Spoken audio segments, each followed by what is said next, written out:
I was taken to a secret government school in Alaska. The worst students got euthanized. I don't remember much of the house fire that killed both my parents. I lived on the first floor, but the gray smoke had grown so thick that I stumbled blindly for what felt like hours before finding a door. My throat felt like sandpaper, and my eyes constantly streamed tears of irritation and pain. Burned and mutilated flesh hung from my poor hands, though I knew it would heal rapidly within a few hours. A firefighter appeared like a ghostly silhouette before me. I remember the flashing lights of police and fire trucks and the faraway echo of deep voices. From the direction of the house, I remember the dying screams of my parents as they burned alive. My childish imagination could never have predicted what would come next. Behind the flurry of ambulances, fire trucks, and cop cars, I saw a single black sedan with tinted windows. Compared to the bright colors and strobing lights of the emergency vehicles, it looked like little more than a shadow. The windshield, too, looked dark and opaque, nearly impossible to see through. I sat in the back of an ambulance. The EMTs had already cleared me, saying I only had a few scrapes and some mild smoke inhalation and eye irritation, but that I didn't require urgent care or hospitalization. Abruptly, the doors of the black sedan flew open. Two men in black suits stepped out, wearing sunglasses even in the middle of the night. I stared, open-mouthed, as they swerved their way through the jumble of emergency responders and vehicles. They came straight at me, unsmiling and grave. Their faces looked extremely pale, almost vampiric in a way. "Hey there, Ghostin. Quite a unique name," the one on the right said calmly, stretching my name out as he dropped down on one knee. His sunglasses looked like mirrors, but they reflected the world darkly. "Hi," I whispered in a tiny voice. "Who are you?" "We're here to bring you to a good home," he responded in a voice as soothing as balm on a wound. He put a hand on my shoulder, trying to be comforting. But through the thin fabric of my t-shirt, I could feel his skin burning as if with an inner fever. I tried to draw back, but his grip tightened, the fingers digging into the thin bones. "Where's Mom and Dad?" I asked. "Why haven't they come out?" He just shook his head. "We'll explain everything on the way, son," he said, rising to his feet. He gently patted me on the shoulder a few times for good measure. No one else paid us any attention. With the two strange men beside me, we started off toward their sedan. "My name is Keller," the leader of the two men said as he slid smoothly into the driver's seat. He motioned at the silent one next to him. "This is Vlad." "Where are we going?" I asked. He turned in his seat, jerking his head to face me. The veins on his forehead and neck seemed to pound in time with his heart. "You sure do ask a lot of questions, kid," Keller hissed, his teeth gritted as his lips flew into a snarl. Taken aback, I sat as silent as a statue as he started the car and slowly pulled away from the jumble of emergency vehicles. We traveled in silence for hours, down winding roads and past dark forests. I remember we eventually came to a small airfield in the middle of scattered cornfields. A man with a black rifle stood at the front gate, looking bored and tired. Keller showed him a silver badge in a black leather case, and the gate started to roll to the side. Keller pulled into a dark corner of the airfield. Together, the two agents quickly got out, slamming their doors closed. I had tried the handle a couple times along the trip, hoping I could jump out when the car slowed or stopped, but it was locked from the outside somehow. Now I frantically grabbed it again, shaking the door with as much force as my small body could muster. I only saw the grinning, pale face of Vlad outside. A key jiggled outside and both doors flew open. In Vlad's hand, I saw a needle filled with clear fluid. They held me down as he injected it in my neck. I felt sick and weak as black waves clouded my vision. I fell into a dreamless sleep. By the time I woke up, things around me had changed drastically. I was handcuffed and thrown into the back of an SUV. With a pounding migraine, I looked up front, seeing Keller and Vlad still in the front seats. But now, the windows outside showed jagged mountain peaks covered in thick drifts of snow. The night outside looked freezing cold. Endless forests disappeared into the shadows off in the distance. I could feel the car rapidly accelerating uphill as hail peppered the windshield and roof. Vlad glanced in the rearview mirror. His eyes reminded me of those of a Siberian husky, ice-cold and predatory. "Ah, you're awake?" "That's good," Vlad hissed in a thick Eastern European accent. "We'll be there soon, Ghostin. There are a few things you should probably know before we get there. Escape is impossible. Anyone who tries gets shot by the snipers. Some who lose hope might take it as the easy way out. Perhaps those are the smart ones. When you get there, you and the other newcomers will take a test. Those of you who fail will be euthanized. Do you know what euthanasia is, Ghostin?" I nodded. Every month, the bottom 10% of the class will be taken out. At the end of 9 months, those left alive will be offered jobs with the CIA and the military. All the kids there are freaks, just like you. They don't all heal burnt, blackened skin in a few hours, though, Vlad continued. That is impressive.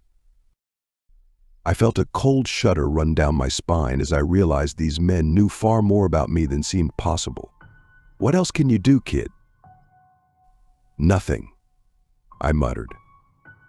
"My hands weren't that badly hurt. I think you're exaggerating."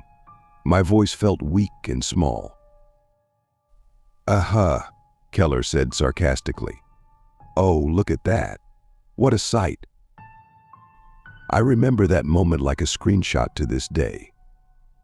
I gazed open-mouthed in horror up the steep mountain slope. Dark patches of evergreens surrounded the small, snow-covered road on both sides. Their boughs reached out toward the SUV, their overgrown needles scraping the sides with a faint screech. I could smell the overwhelming presence of pine coming in through the vents. Above us loomed something like a massive high school surrounded by rolls of razor wire and multiple layers of tall, electrified fences. A dozen jet-black sniper towers were placed equidistant around the perimeter of the property. The enormous brick building at the center looked like it had no windows at all. Sheer concrete walls rose to a flat roof a few stories high. Large industrial-sized smokestacks scattered over the top constantly belched black smoke into the crisp Alaskan air. Behind it, dozens of snow-capped mountains stretched off towards the horizon. We pulled up to the gate. Spotlights converged on the SUV from all directions. A guard dressed in all black stood there with a large rifle strapped to his chest. On his face, he wore a silver mask. It had long, slitted eyes and metal lips tightly pressed together in a grimace. My first thought was of the man in the iron mask. 2 more guards stood in a nearby guardhouse wearing identical masks, though they varied in height and build. Keller rolled down the window. The guard in charge spoke in an electronically distorted voice. It sounded inhumanly deep with a subtle hiss of static writhing under his words. "What is your business?" The guard hissed. "We're dropping off another subject for the tests," Keller said calmly, showing his silver badge. "The Department for the Cleansing of Anomalies." "We have another shipment coming in by train from the capital," the guard said, his mask revealing and distorted voice revealing nothing of what lay hidden under the surface. "The cleaners are unloading the train now. You can drop the boy off over there. He needs to get an identification number." I didn't like the sound of any of this. Most of all, I felt unnerved by the way they talked about me as if I were a sack of meat getting delivered to a butcher shop. The SUV slowly pulled off from the front gate, following the freshly plowed road that wound its way around the exterior of the strange, prison-like school. I could hear faraway screams, a combination of many dissonant voices that rose and swelled into a hellish cacophony. I saw a platform of bare, gray concrete swarming with hundreds of kids, most of them looking like they were in the range of 9 to 13. Armed soldiers wearing the same silver masks screamed orders. Some held black German shepherds on long chains that snarled and snapped at the kids, pulling against their restraints with wolfish ferocity. "We're here," Keller exclaimed excitedly, pulling up next to the concrete platform. They pulled me out, taking off my handcuffs and shoving me into the surging crowd. The men in the silver masks pushed us forward relentlessly towards the building. "The males to the right and the females to the left," one of the guards said in an electronically amplified voice, repeating it over and over. More guards had black truncheons, which they used to beat kids who they thought moved too slow or, sometimes, for no reason at all. I looked down the line of people, wondering where it led. I saw hundreds of boys disappearing into a dark hallway, while the line of girls veered off to the other side of the platform where another similarly black threshold waited to swallow them up.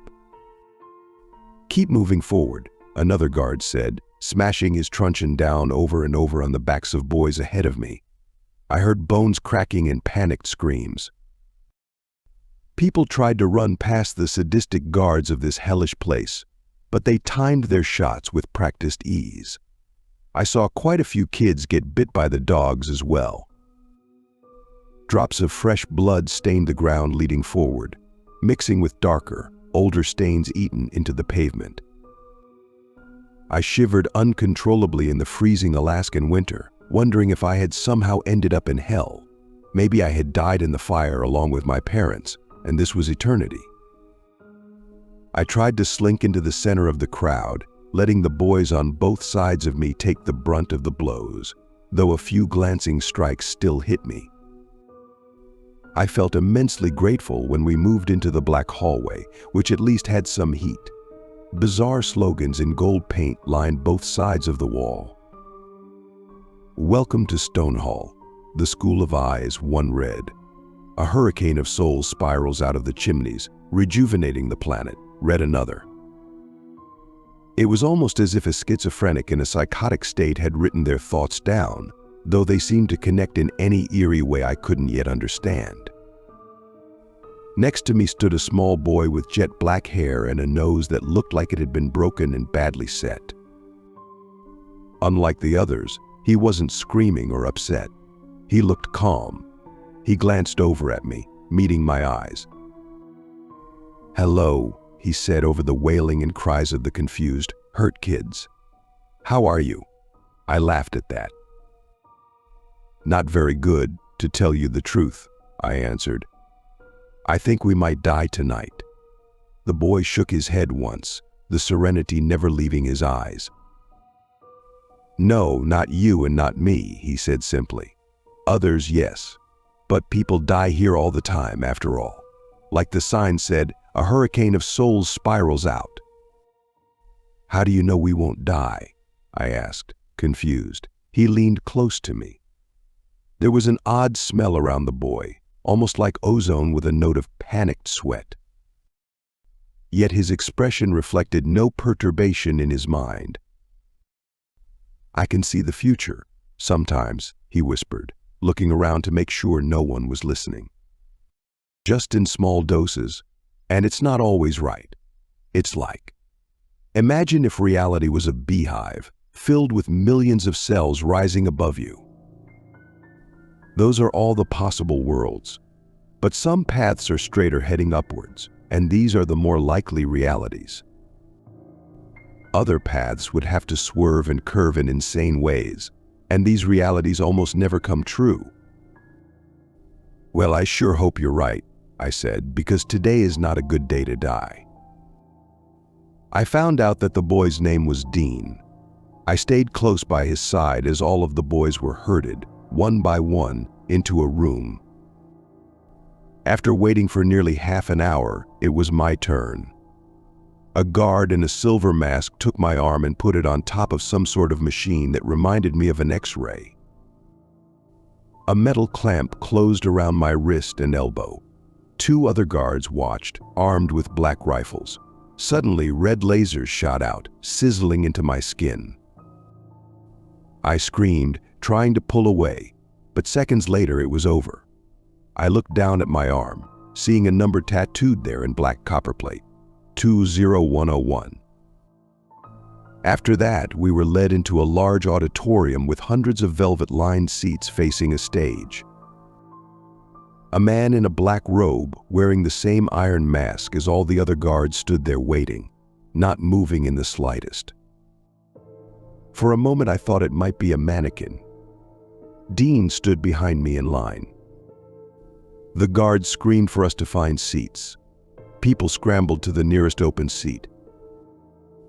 Dean and I found 2 seats near the front, only a stone's throw away from the still figure on the stage, looming over the crowd like the angel of death. On the right arm of each seat, there was a tablet. The screen stayed dark for now, but once the hundreds of boys had taken their seats, all of them in the room turned on at once. "You know why you're here in Stonehall?" the black-robed man on the stage said, taking a long step towards the students. "Each of you are different, capable of great things. In this school, we will weed out the weak and feeble. Only the strongest and smartest will survive. The first round of elimination will take place by test. Enter your identification number at the top of the screen. The test will begin in 10 seconds. The questions that came up on the screen seemed bizarre and nonsensical some of the time. The first strange one had to do with tarot. It read, "In front of you, you see the Fool, the Hanged Man, and the Devil. What card comes next?" In a flash, I somehow knew what they wanted me to say. "The Death card," I typed on the small touchscreen keyboard. The questions varied wildly. Some topics focused on astral projection or out-of-body experiences, while others asked about ancient types of torture. Strange wildcards continuously came up, non-sequiturs like the tarot question. I still remember another bizarre one. If the National Socialists had won World War II, in what year would Adolf Hitler have died? It asked. I thought about what Dean had said, how he could see different realities above him like the cells of an eternal beehive. I wrote down 1949 and the test was over. The screens all went black simultaneously. Spotlights overhead came on, shining down on us from all directions. The white glare blinded me temporarily. On the stage, I could just barely see the silhouette of the robed man. He raised his hand, his pointer finger extended upwards. "The tests are being scored now," he rasped. "Please stay in your seats." I nervously looked around, seeing the other students sweating heavily. The doors at the back of the auditorium flew open. Dozens of guards with rifles walked in, their masks gleaming under the harsh fluorescent light. In pairs, they walked over to some of the boys, pulling their arms out and checking the tattooed numbers. They passed by me and Dean, but the boy on the other side of me had failed. Sweating heavily, I saw him stumble to his feet as the black-gloved hands of the guards forced him up. "What's happening?" he asked, his voice weak and uncertain. "Where are you taking me?" "Shut up," a guard hissed, pushing him forward onto the steps. The boy went sprawling, smashing his face into the hard steps with a sickening thud. A moment later, he raised his swollen head. Streams of blood flowed from his nose. He spit up frothy blood and a piece of a tooth. After a few minutes, they had lined up a few dozen of the boys out of the few hundred people in the class. At gunpoint, they marched them out and into the hall. "The rest of you will be shown to your rooms," the black-robed man at the front of the hall said. "Every month, you will have a test, though not all will be based on knowledge. Some tests may be based on your skills and abilities. You will be honed over the months, strengthened, and shown amazing sights." We were led out into the hallway. It split off into 4 corridors, and off in the distance, I saw it split off again. The halls had been decorated somewhat like a traditional school, with tiled floors and brick walls. Fluorescent lights hung overhead, casting the pale, terrified faces below in a white glare. Stairs going up 6 or 7 levels opened up intermittently. They sectioned us off in groups of a dozen, sending us into rooms with cold steel bunk beds covered in thin mattresses. I was thankful to see Dean in my group. I laid down immediately, feeling bone-tired and weak from all that happened and the long distances I had traveled. I heard Dean weeping in the bunk below me. And then, far below us, the screaming started. At first, it came through muffled. I saw air vents in the room, square grills at the corners. The sound seemed to come from them. The wailing intensified, the notes of agony and terror growing stronger. "What is that?" I whispered, not wanting to know the answer. I had a sick feeling in my stomach. My heart was racing. "You can't see it?" Dean asked. "I can. They get locked in concrete rooms. Then the vents start whirring and the poison comes through. They see their nails turning blue as they pile up into pyramids of bodies, coughing up blood from screaming so loud and so long. Can't you see it?" "No, I can't," I said. After about 15 or 20 minutes, the intense, agonized wailing began quieting down. One by one, the voices died out like stars winking out at the end of the universe. I fell asleep sometime in the pitch-black night. I dreamed of pyramids of naked corpses with dilated pupils and blue lips. Men in hazmat suits came in, but when they turned to look at me, I realized their suits were fused to their skin. Their plastic masks melted to their blood red, grinning skulls. I woke up screaming as something like a tornado siren rang out above me. Bright lights turned on overhead, humming with an incessant tinking sound. I thrashed in my bed, falling off the side of the bunk and landing on the floor. The other boys looked at me like I was insane. Dean got out of bed and helped me stand up. We were marched single file back down the hallway. Classrooms opened up on both sides of us, filled with a mixture of girls and boys. A silent guard with a silver mask pointed us toward a classroom on the right, where a dozen girls sat at tables, their eyes looking tired and haunted. A man stood at the front of the class with strange, blood-red irises. He had a shaved head and a reddish hue to his skin, as if he were at risk of exploding from hypertension at any moment. "Sit down," he said. "Sit down. We don't have much time here." I quickly found a seat at a table with 3 other boys. On the chalkboard, the man had written, in large, spiky letters, "Pyrokinesis." "My name is Mr. Antimony, and I'm here to teach you little shits about pyrokinesis," he hissed, walking in circles with a manic energy. "Most of you will fail. The art of harnessing the deathless self within the heart and bringing heat from it is a rare one. It has been practiced by Buddhist monks and practitioners of Advaita Vedanta for millennia, along with the other higher arts like telekinesis, mind reading, and astral projection. A few of you may be worthy enough to realize the source of this power.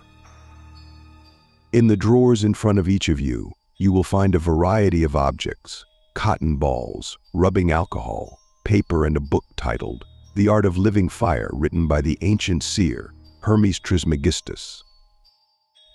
In the first class of this bizarre place, we were taught how to heat objects with our hands until they exploded into flames. The two other boys at our table, Kim, a young Asian kid with magnified glasses, and Tommy, a little malnourished-looking kid, instantly proved to be adept at the lessons. I hadn't succeeded in lighting even the smallest cotton ball when something went horribly wrong in a flash. Kim had succeeded in igniting a book on fire when a ball of flames shot out of his hands, causing the bottle of alcohol to erupt. It melted in an instant, dripping a blue inferno over the table. It soaked into Kim's shirt and pants, and the red flames that emanated from his hands exploded. He screamed, running in circles as his skin blackened and dripped. I saw his eyes melting out of his head. He fell to the floor, and someone grabbed a jacket and tried to smother the flames, but it simply ignited. The student dropped the jacket, backing away from the screaming, writhing body on the floor. During the next few weeks, we continued to learn at the nightmarish classes of Stonehall. Irregular casualties occurred, and deaths frequently happened during accidents. Yet these deaths did not go towards the quota that would be enforced in another week. Another 10% of the class would die, and this time they said the tests would include practical demonstrations of powers that would be ruled by a team of judges. "We need to get out of here," Dean whispered one night. Tommy lay at the next bunk over, his small face looking pinched and mousy in the dark. "They're going to start the executions again soon," he said. Dean agreed. "We need to find a way to break out and tell the world about this place." All of us had grown exponentially in the last few weeks, our latent abilities coming to fruition under the constant watchful eyes of the teachers. "Why don't you use your precognitive abilities to see a way out?" I asked Dean. "There has to be weak spots. Maybe we can kill the guards and take their suits. If we had the masks on, we can sneak out." "We're too small," Tommy said. I shook my head. "You're too small," I said. "Dean and I might be able to pass. Not all the guards are tall, after all." "What if the students rebelled?" Tommy asked. "Maybe we could ask around, see if other kids want to fight back and try to escape. If all of us attack them at once." "They have precognitive abilities too," Dean said. "They're going to see the most likely paths just like I can. At least the ones at the top and a few of the teachers." "So it comes down to my plan, I think," I said. "And we don't know who we can trust. The three of us could probably kill and overpower a guard. What do you think?" "They killed my parents and kidnapped me," Tommy spat with venom. "I would love to see some of them dead." "I hope it doesn't come to that, but I think it might," Dean said, and then everything went quiet. On the day before the scheduled test, Tommy came running up to me and Dean after the class on assassination techniques had finished. His scarecrow-thin face shone with a wide grin. I had never seen him so excited. "I think I found a way out," he said. He looked around furtively, making sure no one else stood close enough to hear. "Do you guys remember the day you came in here?" I nodded. "How could I forget?" "I got dropped off by 2 agents," I said. "They claimed they were from some non-existent government agency called the Cleaners." "I came on the cattle cars," Tommy said, frowning at the memory. "Well, they drop off more kids out there every day. They need constant fresh meat for the tests, after all. There are guards all over the place, and cars out there. We need to find a weak spot in the guards' defense," I said, "where we can overpower a couple of them and kill them and steal their uniforms. After that, you think we could just walk out of here?" "The medical ward usually isn't heavily guarded," Dean said. "We need to do it tonight, though. This is the last chance." We made it sound so easy, but in reality, I knew it would be an almost impossible task. The rest of the day passed by in a blur. Before I knew it, the classes had finished, and we were being led back to the chambers. We waited in the darkness, whispering so the other boys wouldn't hear our plans. When 3 a.m. rolled around, Dean indicated it was time to go. "The hallways outside are empty," he whispered. "We need to move now, as quickly and quietly as we can." I saw his pupils constricting and expanding rapidly, as they always did when he tried to tap into the multiverse of possibilities.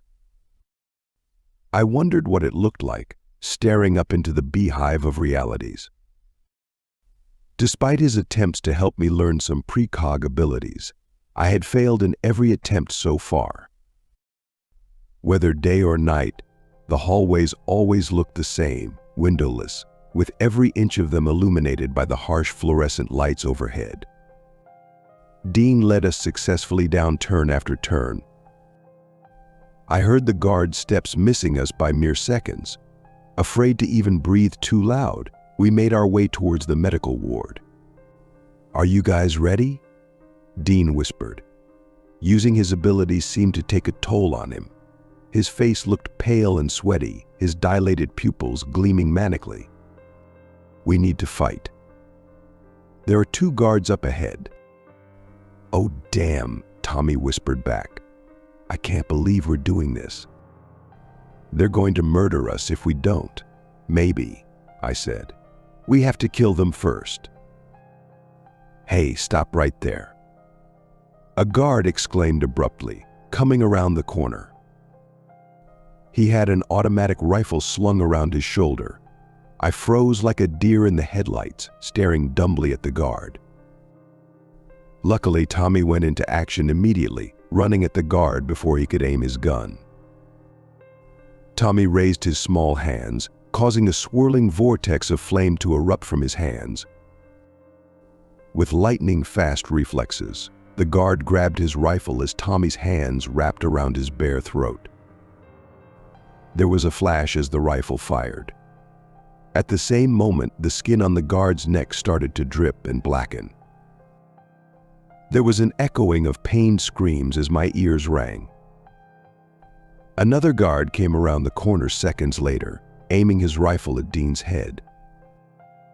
Dean shot a flash of blue lightning from the tips of his fingers, using his telekinetic powers to send the rifle flying upwards. The bullet smashed harmlessly into the ceiling, causing dust and debris to rain down on our heads. Tommy fell on the guard's body, a torrent of blood pumping from the massive hole in his chest. I ran at the second guard, a flash of blue light sparking from my fingertips and sending him sprawling backwards. He grabbed his rifle, shooting blindly in the direction of me and Dean. I heard bullets whizzing past my head, missing my brain by inches. "I'm hit," Dean said. I looked back, seeing a ragged hole eaten into his right shoulder. Blood spurted from the wound in time with his heartbeat. Tommy had stopped moving as he lay on the writhing body of the other guard.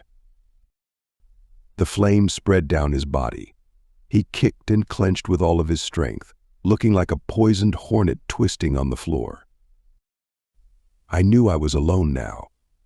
Focusing on the spinning vortex of energy within my heart, I tried to bring out the fire I had never succeeded in creating before.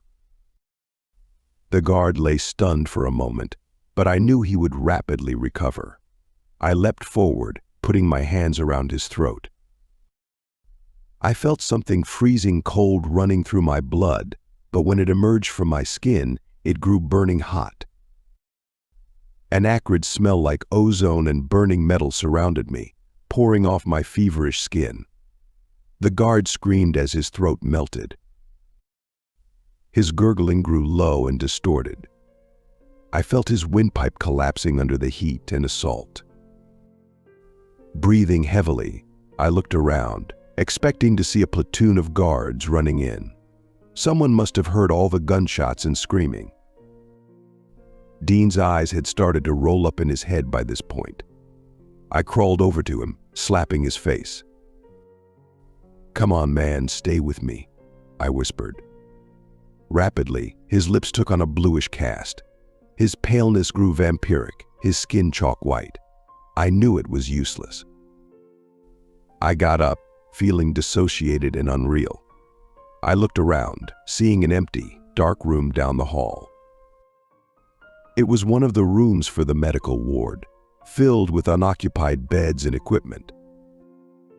With a rush of adrenaline, I leaned down, dragging the body of the guard I had killed over to the room.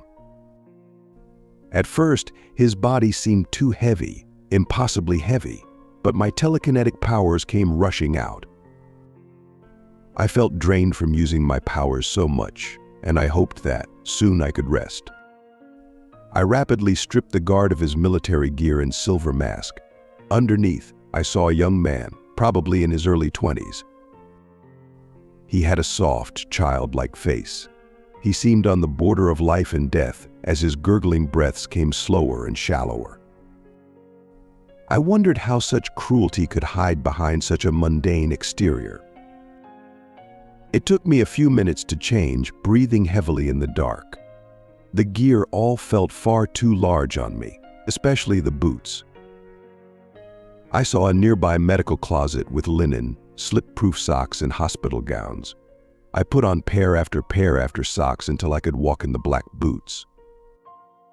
The gear smelt of burnt flesh and blood, with drops of blackened gore still staining the bulletproof vest and tactical vests. I put on the mask, whispering a few words. The built-in voice distortion system caused them to come out low and predatory, like the hissing of a snake. "Come on, man, stay with me," I whispered, feeling the echoes of past atrocities spreading around me. I slowly opened the door, looking both ways but seeing no one. Close by, I heard heavy footsteps rushing in our direction. I came around the corner as a dozen guards ran up with rifles. The one in front froze, holding his gun with practiced ease. I stared into the unreadable silver face, wondering if this was the end.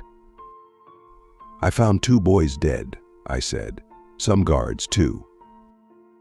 "We heard gunshots," he responded. I nodded, pointing behind me at the pools of blood and the broken bodies laying strewn about like garbage. "It looks like a couple kids attacked some guards," I said. I was just about to go report it and call for backup. "Go get the principal," he hissed. "We'll secure the area." Gratefully, I crept past the still, eerie figures of the soldiers, unable to believe my luck. I made my way outside, hearing panicked screaming and pained sobs. A new round of kids stood next to the cattle cars of the train under a cloudy, black sky. A thin layer of cracked ice covered the ground. Seeing these kids beaten and pushed forward brought back horrifying memories of my first night here. Looking around, it grew worse when I saw the black SUV of Keller and Vlad.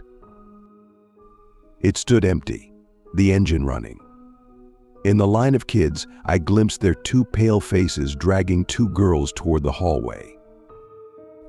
Blending in with the crowd of guards, I quickly made my way over to the SUV and got inside.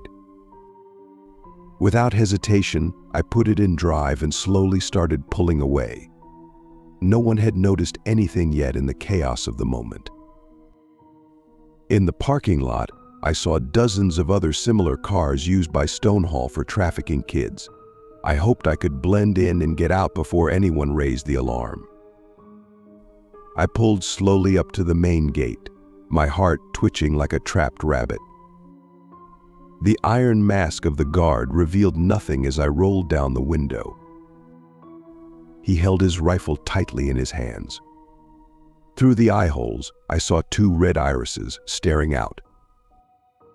"Identification," the distorted voice said. Even through the distortion, I could hear the boredom in his voice. I checked the pockets of the dead man's uniform, finding a wallet. I pulled it out, flipping it open and showing the silver badge in the center. The guard nodded, moving back to the guardhouse. The gate slowly started ambling to the side. A voice shrieked from behind me, telling me to stop. In utter panic, I glanced in the rearview mirror, seeing Vlad and Keller heading in my direction, sprinting blindly toward the SUV. "Oh shit," I shouted, slamming the gear shift into drive and accelerating rapidly. The tires spun on the ice for a long, heart-stopping moment. The guard ran out of the guardhouse, raising his rifle at the SUV. Then the car took off in a flash as the tires caught, sending me flying through the open gate. I accelerated at dangerous speeds down the slick slope of the Alaskan mountains, leaving Stonehall behind. A few minutes later, a voice came over a radio next to the steering wheel. I recognized the voice of Keller. "Ghostin, stop. This was all a test, and you passed. You escaped from Stonehall," he said urgently. "You were the only one in the last 5 years to successfully get out. Your training is done. We'd like to offer you a job." I glanced in the rearview mirror, seeing cars far behind me. A few black cars flew out of the gate, looking as small as fruit flies. I accelerated as fast as I could, fearing I would skid right off the road. After making it to the bottom of the mountain, the road split off into 4 directions. I saw thick forests to the left and right. Nervously, I pulled right and sped around the corner, nearly sliding into a tree. I looked in the rearview mirror again, but I didn't see my pursuers. I pulled over, abandoning the car and fleeing that place of horrors. I walked for days before I found a small town where I managed to blend in, but I still feel hunted to this day.